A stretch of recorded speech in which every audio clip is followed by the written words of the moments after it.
مسلمان بشری تقاضوں کی وجہ سے کئی دفعہ بہت ساری غلطیاں کر بیٹھتا ہے، بہت سارے گناہ ہم سے ہو جاتے ہیں، پھر اللہ فضل فرماتا ہے اور دلوں میں احساس پیدا ہوتا ہے اور اللہ تعالیٰ بندہ مومن کو توبہ کی توفیق عطا کرتا ہے۔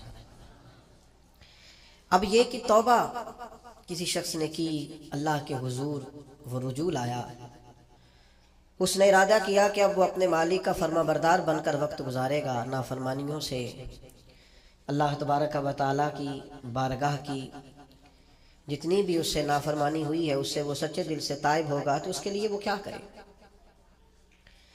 توبہ کے بعد کیا شرائط ہیں اور کیا ضروریات ہیں جس کے بعد وہ سمجھے کہ اب میں اس رستے کا مسافر بن گیا ہوں جو رستہ اللہ کی رضا کا رستہ ہے، حضور علیہ السلام کی اتباع اور پیروی کا رستہ ہے، وہ رستہ ہے جو جہنم سے بچا کے جنت کی طرف لے کر کے جائے گا۔ تو قرآن مجید نے سورہ نساء کے اندر توبہ کرنے والوں کی بابت ارشاد فرمایا کہ توبہ کرنے کے بعد والی زندگی کیسی ہو، توبہ کی شرائط کیا ہے، توبہ کن بنیادوں پر ہے۔ کیا خالی توبہ توبہ پکار لینے سے، شب برات کی رات رو لینے سے، شب قدر کی رات آنسو بہا لینے سے اور اللہ کی بارگاہ میں 2 نفل ادا کر لینے سے توبہ مکمل ہو گئی؟ تو قرآن مجید نے یہاں توبہ کا ذکر فرمایا، اگرچہ پیچھے جو آیات ہیں اس میں تذکرہ منافقین کا ہو رہا ہے کہ منافق جہنم کے سب سے نچلے طبقے میں ہوں گے، لیکن فرمایا اگر وہ توبہ کر لیں تو توبہ کے بعد کیا کریں؟ فرمایا الا الذین تابوا، مگر وہ لوگ جو توبہ کر لیں، وَأَصْلَحُوا، اور پھر صبر جائیں، پھر اپنے آپ کو درست کریں، پھر اپنی تربیت کریں، پھر اپنی اصلاح کریں۔ اور کیسے کریں؟ وَاعْتَصَمُوا بِاللَّهِ، اللہ کی رسی کو مضبوطی سے تھام لیں، اللہ کے ساتھ جڑ جائیں، رب رسول سے رشتہ مضبوط کر لیں۔ اور اس مضبوطی کا رنگ کیا ہوگا؟ فرمایا وَأَخْلَصُوا دِينَهُمْ لِلَّهِ، اپنا دین خالص اللہ کے لیے کر لیں، اس میں لوگوں کو دکھانے کا، اس میں دنیا داروں کو راضی کرنے کا، اس میں تصنع کا، بناوٹ کا کوئی شائبہ نہ ہو۔ وَأَخْلَصُوا، خالص کر لیں اپنا دین، کس کے لیے؟ للہ، اللہ کے لیے اپنا دین خالص کر لیں۔ یہ شرائط بتائی جا رہی ہیں، توبہ کے بعد کی زندگی بتائی جا رہی ہے۔ ایک توبہ کریں، پھر اپنی اصلاح کریں، اپنی تربیت کریں، اپنے اندر سے کمزوریاں دور کریں۔ وَاعْتَصَمُوا بِاللَّهِ، اللہ کی رسی کو مضبوطی سے تھام لیں۔ اور پھر ارشاد فرمایا کہ وَأَخْلَصُوا دِينَهُمْ لِلَّهِ، اپنا دین خالص کریں اللہ کے لیے۔ جو بھی کام کریں، تھوڑا کریں، زیادہ کریں، کم کریں، کثیر کریں، محض رضا الہی کے لیے کریں، اس میں یہ دنیا داری کا شائبہ نہ ہو۔ میں کیسے آپ کو عرض کروں کہ بہت سارے دینی کام بھی لوگ دنیا داری کے لیے کرتے ہیں، بہت ساری محفلیں، مجالس بھی اپنا نام اونچا کرنے کے لیے ہوتی ہیں، بہت سارے کاموں سے مقصود یہ ہوتا ہے کہ چلو اس طرح نہیں تو اس طرح ہی میرا قد اونچا ہو جائے گا۔ وَأَخْلَصُوا دِينَهُمْ لِلَّهِ، خالص ہو جاؤ، خالص ہو جاؤ۔ نبی کریم صلی اللہ تعالی علیہ وسلم نے فرمایا تم مخلص ہو جا، تیرا تھوڑا عمل ہی تجھے کفایت کر جائے گا، تھوڑا عمل ہی زیادہ ہو جائے گا، اللہ تعالیٰ فضل کر دے گا، پر شرط یہ ہے کہ تو مخلص ہو، خالص ہو جا۔ فرمایا جب یہ چیزیں تیرے اندر پیدا ہو جائیں گی فَأُولَٰئِکَ مَعَ الْمُؤْمِنِينَ، تو پھر اللہ تعالیٰ انہیں مومنوں کے ساتھ شامل فرما لے۔ میں کہہ چکا ہوں بات تو پیچھے منافقین کی ہو رہی ہے، لیکن یہاں صوفیاء نے باریک نقطہ بیان کیا۔ فرمایا جب تو توبہ کرے گا، جب تو اپنی اصلاح کرے گا، جب تو اللہ کی رسی مضبوطی سے تھام لے گا، جب تو اپنا دین اللہ کے لیے خالص کر لے گا، پھر اللہ تجھے اپنے کامل بندوں میں شامل فرما لے گا، پھر تو کاملین میں آ جائے گا۔ مومن جو کامل ہوتے ہیں ان کی صفوں میں اللہ تجھے کھڑا کرے گا۔ وَسَوْفَ يُؤْتِ اللَّهُ الْمُؤْمِنِينَ أَجْرًا عَظِيمًا، اور فرمایا ان قریب اللہ مومنوں کو بڑا ہی اجر عطا فرمانے والا ہے۔ کہ جن بندوں میں تمہیں شامل کیا جائے گا ان قریب تم دیکھو گے اللہ انہیں بڑا اجر عطا کرنے والا ہے۔ اور جو اگلی آیت ہے نا، دل میں ہو دھڑکن، دل مردہ نہ ہو، ضمیر زندہ ہو، تو یہ جو اگلی آیت ہے نا قرآن مجید کی سورہ نساء کی اور 5ویں پارے کی آخری آیت، یہ عجیب اللہ کے انداز کریمانہ کا پتہ دیتی ہے۔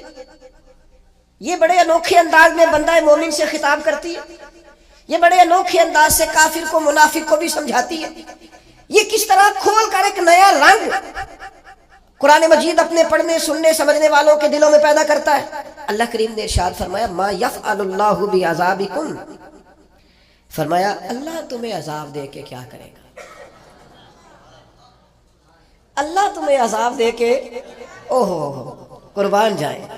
مالک چاہتا نہیں کہ اللہ تمہیں عذاب دے کے کیا کرے گا؟ ان شکرتم و آمنتم، اگر تم شکر ادا کرو اور ایمان لے آؤ، اگر تم شکر گزار بندے بن جاؤ، مومن بندے بن جاؤ، تو اللہ تمہیں عذاب دے کے کیا کرے گا؟ رب تمہیں عذاب دینا چاہتا نہیں ہے، وہ کرم کرنا چاہتا ہے، وہ عطائیں کرنا چاہتا ہے. دو ہی مطالبے ہیں، ایک یہ کہ اس کے شکر گزار بنو، اور ایک یہ کہ مومن کامل بنو. کامل ایمان ہو اور مزاج شکر والا ہو تو رب کہتا ہے وہ اللہ تمہیں عذاب دے کے کیا کرے گا. اس کی رضا نہیں ہے کہ تم چھلانگے لگاتے ہو عذاب کی طرف بڑھتے ہو. پوچھ لے ویسے دائیں بائیں کسی سے، پوچھ لے ویسے اپنے آپ سے کہ دل شاکر ہے، اللہ کی رضا پہ راضی ہے. جہاں مالک نے رکھا ہوا ہے وہاں لوگ خوش ہیں. ہمارے مزاجوں سے تو حل من مزید کی طلب ہی نہیں جاتی.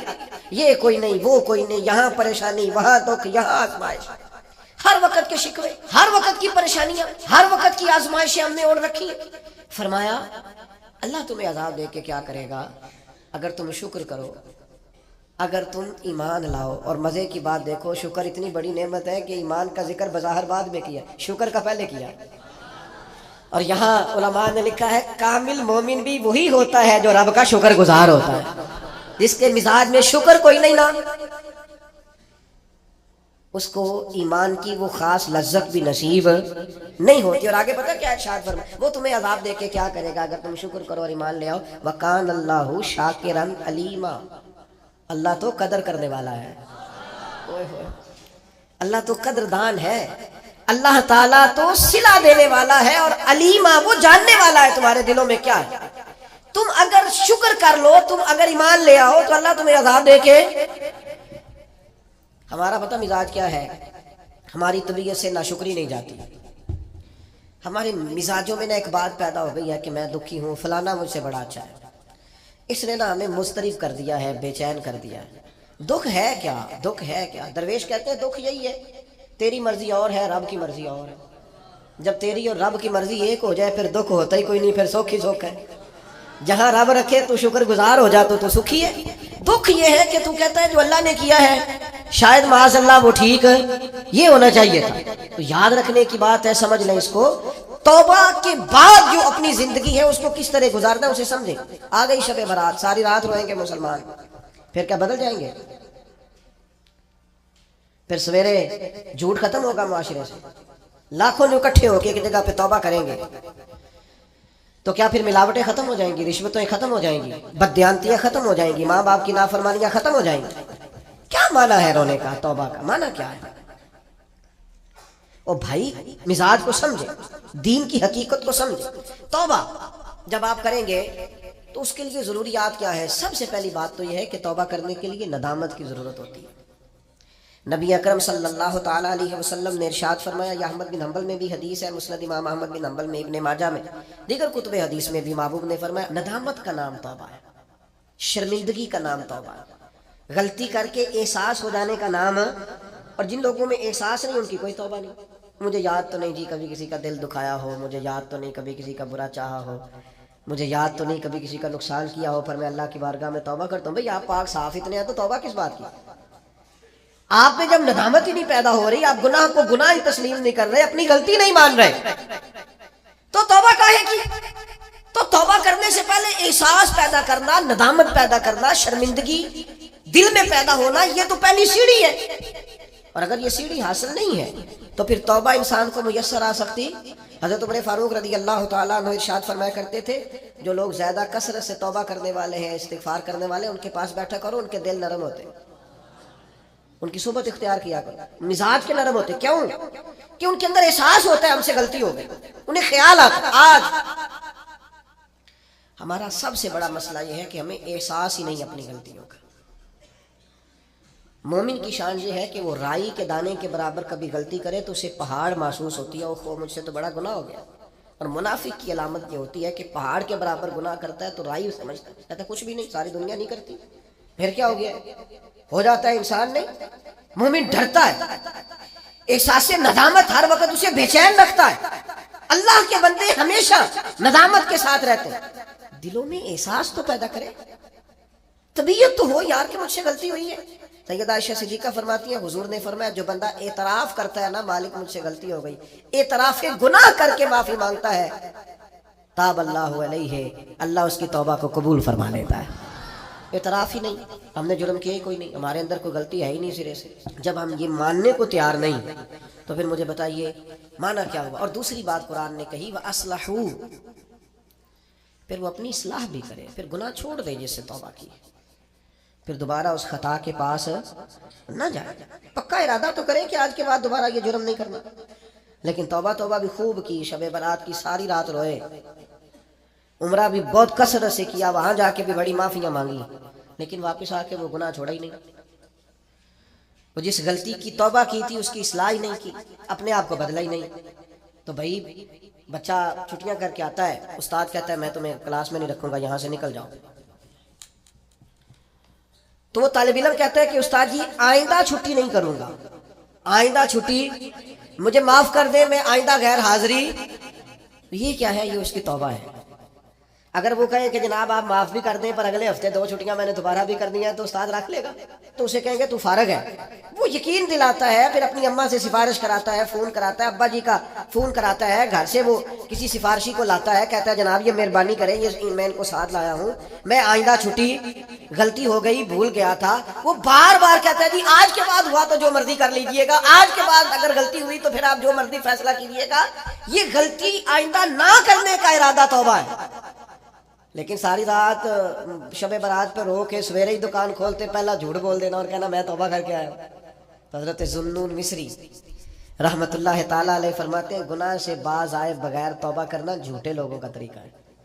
یہ رب سے بھی جھوٹ بول کے آیا رات کو، اس کا پورا ارادہ نہیں تھا توبہ، اس لیے کہ گناہ چھوڑنے کا ارادہ ہی نہیں، بھاگ آنے کا پروگرام ہی نہیں، اس کا استغفار، اس کی توبہ، یہ جملے تھے، یہ لفظ تھے، یہ زبان کی ادائیگی، قلب اور روح کے ساتھ اس نے توبہ نہیں کی۔ میرے بھائیوں وقت ہمیں میسر آ رہا ہے، ارادہ کریں نا خطائیں چھوڑنے کا۔ اب کتنی دیر تک بہت سارے حالات بدل گئے، عمریں بڑھ گئیں، بات آگے نکل گئی۔ امام غزالی فرماتے ہیں جس کی عمر 40 سال ہو گئی اور ابھی بھی وہ گناہ سے باز نہیں آیا، اس کا مطلب یہ ہے کہ وہ اپنے لیے جہنم کا فیصلہ کر چکا ہے۔ معاذ اللہ، اس نے ارادہ کر لیا ہے کہ جانا ہی گویا دوزخ میں، اللہ کی نافرمانی پر کمر بستہ ہو گیا۔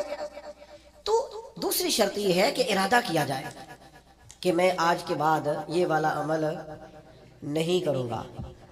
اور میں نے چھوٹے بچوں کو جو ابھی 15-18 سال کی عمر میں ہوتے ہیں، میں نے انہیں دیکھا ہے کہ وہ اساتذہ کو اور والدین کو کیسے مناتے ہیں، وہ اپنے بڑوں کو کیسے مناتے ہیں، وہ کیسے یقین دلاتے ہیں، کہتے ہیں آج کے بعد دوبارہ آپ مجھے یہ غلطی کرتے تو محسوس ہوتا ہے۔ پھر ان پر بڑے سخت ترین اساتذہ کو بھی رحم آتا ہے، کہتے ہیں یار کہہ تو رہا ہے، آخر بچہ ہے، چلو بھول گیا تھا، رکھ لو، خیال آ جاتا ہے۔ تو جب تک یہ کیفیت پیدا نہیں ہوتی اتنی دیر تک شب برات کی شام ہاتھ اٹھانے کا مقصد سمجھ میں نہیں آتا، دعا مانگنے کا مقصد سمجھ میں، آپ نے پختہ ارادہ ہی نہیں کیا۔ ابھی تیسری بات توبہ کے مسئلے میں ہمارے علماء نے یہ لکھی ہے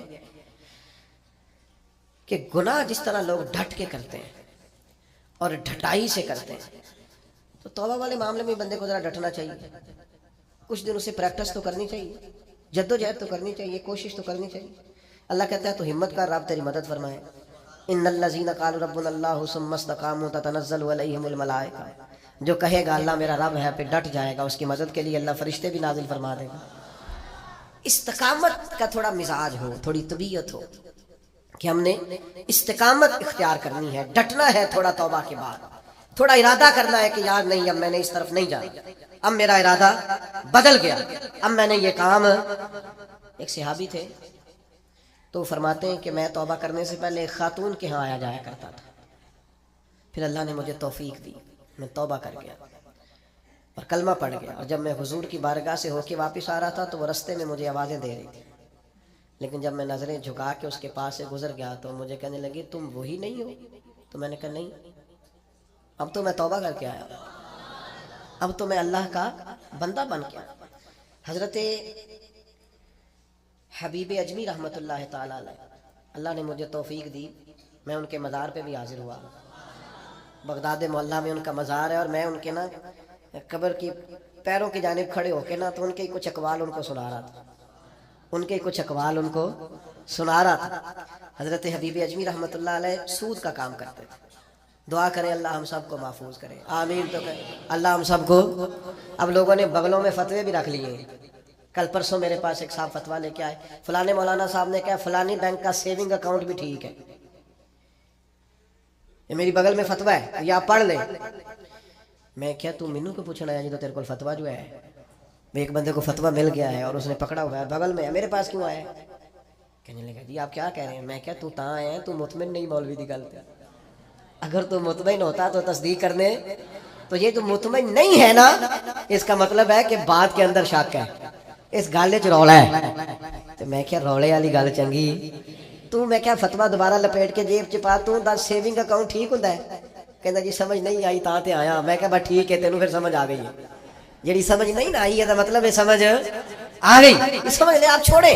میں کسی کا نام نہیں لیتا، کوئی بات نہیں کرتا، میں آپ کو بخاری کی حدیث سناتا ہوں، نبی پاک علیہ السلام نے فرمایا ایک حلال ہے وہ بھی واضح، ایک حرام ہے وہ بھی واضح ہے، ایک میں شک ہے کہ پتہ نہیں حلال ہے کہ پتہ نہیں حرام ہے۔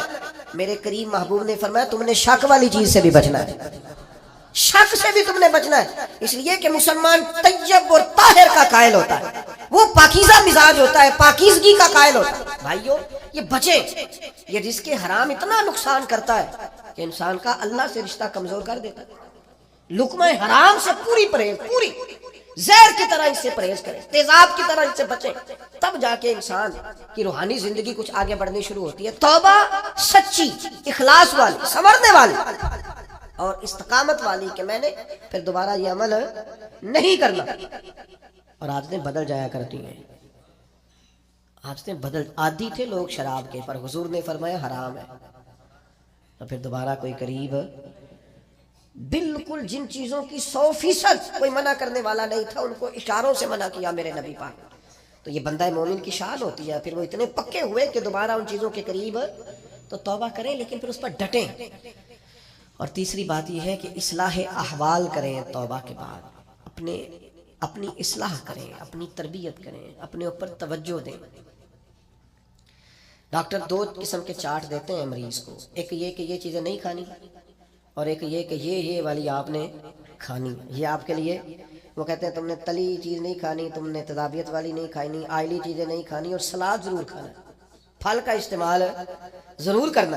یہ کیوں بتاتے ہیں کہ اگر آپ کو ساری چیزیں چھوڑ دیں گے تو پھر جسم کے اندر طاقت موجود نہیں رہے گی، کچھ آپ کو وہ چھوڑنی ہے جو نقصان دیتی، لیکن وہ کھانی ہے جو جسم کو طاقت ورک۔ اصلاح احوال کا معنی یہ کہ یہ گناہ چھوڑ دیں اور اس کے ساتھ یہ والی نیکیاں کریں، سویرے اٹھ کے نفل پڑھیں، دن میں قرآن مجید پڑھیں، استغفار پڑھیں، درود پاک پڑھیں، غریب کی مدد کریں، ماں باپ کی خدمت کریں، جو آپ کے ذمہ حقوق العباد ہے ان کو صحیح کر کے ادا کریں، اپنی زندگی کے اندر بہتر تبدیلیاں لائیں، اپنے آپ کو بدلیں۔ اور نوجوانوں سے کہوں گا سونا ذرا کم کریں، آرام پسندی اور وجود کی آرام طلبی سے باہر آپ ضائع ہو جائیں گے، تھوڑی مشقت کریں، تھوڑا کم سونے کا مزاج بنائیں، کم کھانے کا مزاج بنائیں، کم بولنے کا مزاج بنائیں۔ اصلاح احوال کے لیے ضروری ہے کہ ہم تھوڑی سی لذات کو ایک ایک کر کے کم کرنا شروع کریں تاکہ ہماری روحانی زندگی مضبوط ہونے لگے۔ پھر میرے بھائیوں، توبہ کے لیے ایک بڑا لازمی اور بڑا اہم اور بڑا بنیادی نقطہ یہ ہے کہ کچھ کام ایسے ہوتے ہیں جو اس نقطے کے بغیر ہو ہی نہیں سکتے۔ وہ نقطہ کیا ہے؟ وَاعْتَصِمُوا بِاللَّهِ، اللہ کے ساتھ تعلق کو مضبوط کریں، اللہ کے ساتھ تعلق کو۔ حضرت رابعہ بصریہ فرماتی تھی میرے دل میں خیال، مجھے پتہ چل جاتا ہے کہ میرا رابعہ مجھ سے راضی ہے کہ ناراض۔ نے کہا آپ کو کیسے پتہ چلتا ہے؟ فرمایا جب سویرے مجھے توفیق دیتا ہے نا اٹھ کے مصلی بچھا لے تو میں سمجھ جاتی ہوں آج بڑا راضی ہے، اور جب میں جاگ بھی رہی ہوں اور پھر بھی میری نماز رہ جائے تو لگتا ہے کہ وہ ناراض ہو گیا ہے۔ بے توفیقی سے بڑی انسان کے لیے محرومی کوئی نہیں ہوتی۔ اللہ تعالیٰ جب کسی سے ناراض ہوتا ہے تو بعضوں کا سرمایہ نہیں چھینتا، سجدوں کی لذت لے جاتا ہے۔ لوگوں کے پاس ہر چیز ہوتی ہے لیکن بندگی کا موقع نہیں ہوتا۔ وَاعْتَصِمُوا بِاللَّهِ، سب کے لیے ٹائم ہو، اور اگر بندے کے پاس سجدہ کرنے کو ٹائم ہی نہ ہو، دیر تک دعا مانگنے کو ٹائم ہی نہ ہو۔ ایک دن بیمار نہیں ہوئی حضرت رابعہ بصریہ تو کہنے لگی مالک تو ناراض تو نہیں ہو گیا؟ تو مجھے بیمار کرتا ہے تو میں تجھے یاد بڑا کرتی ہوں۔ میرا نفس کمزور پڑ جاتا ہے، گناہ کی طرف نہیں جاتا، میں ذرا بیمار رہتی ہوں تو ٹھیک رہتی ہے، مہربانی کر تو میرے اوپر وہ سارا بوجھ ڈال جس سے میرا نفس کمزور رہے اور تیری بات آسما باللہ۔ لمبی لمبی دعائیں مانگا کریں، دیر تک اپنے رب کے حضور حاضر رہا کریں۔ بندوں کو 10-15 منٹ بعد سنائے تو وہ اکتانے لگ جاتے ہیں، وہ کہتے ہیں میں نے سن لیا ہے جو آپ نے کہا، مجھے سمجھ آ گئی، آپ بس کریں آپ۔ وہ قریب ہے، وہ کہتا ہے نہ تمہارے رب کو اونگ آتی ہے نہ نیند آتی، جس وقت بھی دعا مانگو وہ قبول کرتا ہے۔ اپنا تعلق اللہ رسول کے ساتھ مضبوط کریں۔ میں اپنے دوستوں سے اکثر کہتا ہوں ہر چیز کمزور ہو جائے، تمہارا مصلی نہیں کمزور ہونا چاہیے۔ یہ شعبان، یہ رمضان، یہ مصلی بچھانے کے مہینے ہیں۔ مصلی، مجھے اہل عرب کی عادت بڑی اچھی لگتی ہے کہ ان کی گاڑیوں میں بھی قرآن مجید موجود ہوتا ہے اور مصلی موجود ہوتا ہے۔ ہر جگہ نماز کا اہتمام، قرآن کا اہتمام، اس کو اپنی زندگی میں لاگو کریں۔ میری آپ سے اپیل رہے گی کہ خدا را اب ہم بس کریں، بڑی ہو گئی دنیا داری، اور یہ جو ہم نے چاروں جانب جال بچھایا ہوا ہے نا، اس کو بھی راضی رکھا ہوا ہے، اس کو بھی راضی رکھا ہوا ہے، اس سے بھی تعلق بنا ہوا ہے، یہ بڑا کمزور جال ہے، 1 منٹ میں ٹوٹ جائے گا۔ لوگ کوئی نہیں لمبا چلتے کسی کے ساتھ، آرزویں بدل جاتی ہیں، تعلقات بدل جاتے ہیں، کچھ بھی نہیں ہوتا، کوئی نہیں لمبا چلتا۔ میں ایک جگہ بیان کرنے کے لیے گیا تو میں رو پڑا۔ انہوں نے مجھے ایک مشہور خطیب کا بتایا کہ ہمارے پاس وہ ہر سال آیا کرتے تھے، تو میں نے کہا کیوں نہیں آتے؟ کہنے لگے وہ بیمار ہو گئے۔ میں نے کہا دوبارہ کبھی پتہ لینے گئے ہو کہ نہیں؟ اور میں نے کہا بیچارہ بیمار ہوا ہے، تم نے تو زندگی میں ہی چھوڑ دیا، مرنے کے بعد کیا حال ہوگا؟ لوگوں کو تو اس شہرت سے اور اس واہ واہ سے دلچسپی ہوتی ہے، وہ چمکتے ہوئے آفتاب سے، کبھی سورج ڈوب جائے تو کوئی یاد کرتا ہے اسے، کبھی چاند چلا جائے تو کوئی یاد کرتا ہے۔ او پیاں دس دیاں قبراں جنہاں تے پھول پے، ادھروں کوئی نہیں جی آمدہ تے ادھروں لکھاں گئے۔ ایک بزرگ اپنے بیٹے کے ساتھ قبرستان گئے تو ایک پرانی قبر پہ بیٹھ گئے، بیٹھ کے رونا شروع کر دیا۔ پرانی قبر تھی، ٹوٹی ہوئی تھی۔ کہنے لگا ابا جی کیا ہوا، آپ کیوں رو رہے ہیں؟ تو بزرگ تھے نا، اہل معرفت میں سے تھے۔ کہنے لگے پتر کچھ نہیں نا، تو 25 سال سے میں آ رہا ہوں، اس قبر پر میں نے کبھی مٹی ڈلی ہوئی نہیں دیکھی، اس پر کبھی کسی کو پھول ڈالتے نہیں دیکھا، کبھی نہیں دیکھا کوئی اس قبر کے پیروں کی جانب کھڑا ہو کے فاتحہ پڑھ رہا، کبھی نہیں دیکھا تو یہاں آیا ہو۔ تو لوگ تو کہنے لگے 20-25 سال تو مجھے بیت گئے۔ ان کا بیٹا مجھے بتانے لگا کہ ابا جی بڑا روئے، والد صاحب کہنے لگے کہ پتہ نہیں ہمارے ساتھ کیا ہونے والا ہے، آتے ہی نہیں لوگ، بھول گئے۔ آپ چلے جائیں قبرستان میں، کئی قبریں شکوہ کریں گی کہ کوئی نہیں آیا۔ زمانہ بر مزار ماں غریباں، یہ جہانگیر کی قبر پہ لکھا ہے کہ میں غریب ہوں، میری قبر پہ تو بلبل بھی کوئی نہیں آتی، کوئی بلبل ہی گیت سنا جائے آ کے، کوئی پروانہ ہی نہیں آتا، لیکن بادشاہ وانا امیراں دے دیوے بال دے صدا فقیراں دے۔ وہ حضرت پیر میر علی شاہ پاک پتن گئے تو نعرے بڑے لگ رہے تھے بابا صاحب کے، تو کہا یہ کیا ہے؟ فرمایا قرآن سچا ہو رہا ہے۔ رب نے کہا تھا فاذکرونی اذکرکم، مجھے یاد کرنا میں تمہیں یاد کروں۔ فرید نے ساری زندگی اللہ اللہ کی ہے، اب دنیا دیکھو ان کو یاد کر رہی۔ تو میرے بھائیوں ہم نے توبہ کرنی ہے، لیکن پھر سنورنا ہے، پھر اخلاص پیدا کرنا ہے، پھر اللہ سے جڑنا ہے، پھر اپنے معاملات کو درست کرنا ہے۔ اللہ تعالی ہمیں سمجھنے کی توفیق دے۔